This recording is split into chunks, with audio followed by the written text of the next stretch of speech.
त्रिवेणीम माधवम सोमम भरद्वाजम च वासुकिम वंदे अक्षयवटम शेषम प्रयागम तीर्थनायकम। अर्थात त्रिवेणी का त्रिकाल प्रभाव,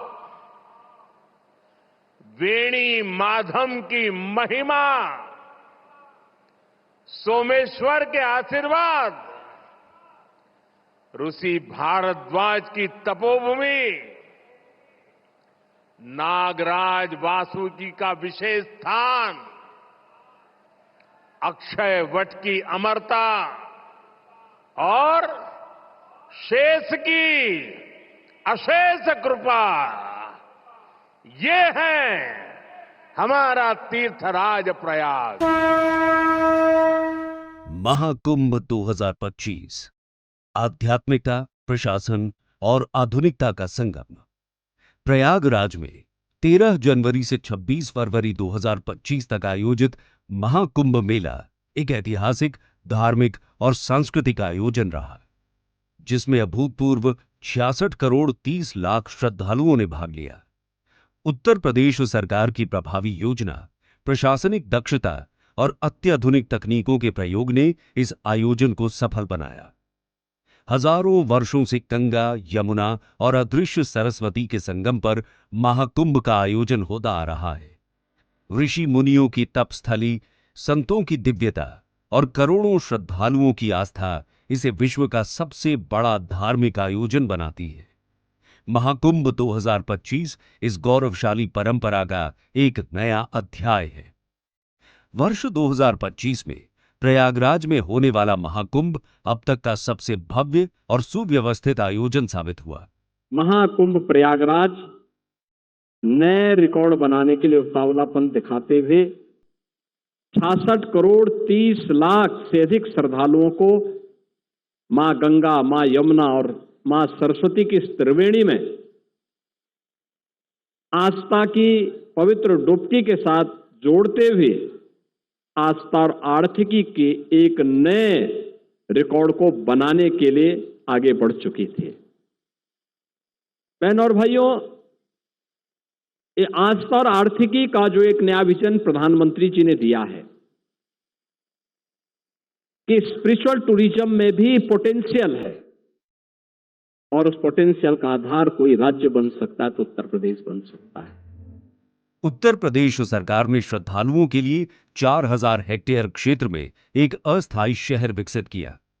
इस विशाल क्षेत्र में 1.5 लाख तंबू और 12 किलोमीटर लंबे घाट बनाए गए। सरकार ने 15,000 करोड़ रुपए की लागत से 83 महत्वपूर्ण परियोजनाएं पूरी की, जिससे सड़क, बिजली, पानी और यातायात की सुविधाएं बेहतर हुई। महाकुंभ क्षेत्र को 25 सेक्टरों में विभाजित किया गया, जो झूसी, तेलियरगंज, संगम क्षेत्र, परेड ग्राउंड और अरैल जैसे 5 प्रमुख क्षेत्रों में फैले थे। इन सेक्टरों को जोड़ने के लिए 30 pontoon पुलों का निर्माण किया गया, जिससे यातायात सुगम हुआ। उत्तर प्रदेश राज्य सड़क परिवहन निगम ने महाकुंभ के दौरान 7,000 सरकारी बसों का संचालन किया, जिनमें 40 इलेक्ट्रिक बसें भी शामिल थीं।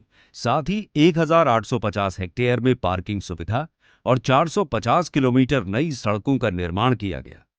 भारतीय रेलवे ने श्रद्धालुओं की सुविधा के लिए 3,000 विशेष ट्रेनों का संचालन किया। प्रयागराज जंक्शन के अतिरिक्त 8 नए सब स्टेशन स्थापित किए गए, जिससे श्रद्धालुओं की यात्रा सुगम हुई। मेला क्षेत्र में स्वच्छता बनाए रखने हेतु विशेष सफाई अभियान चलाए गए।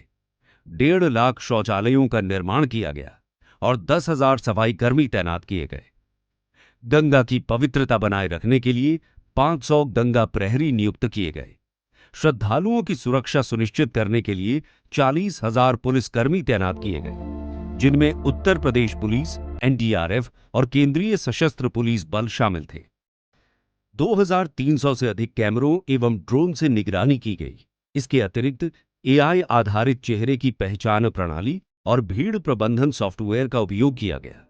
श्रद्धालुओं की सुविधा के लिए विशेष चैटबॉट और एआई आधारित सुरक्षा प्रणाली विकसित की गई।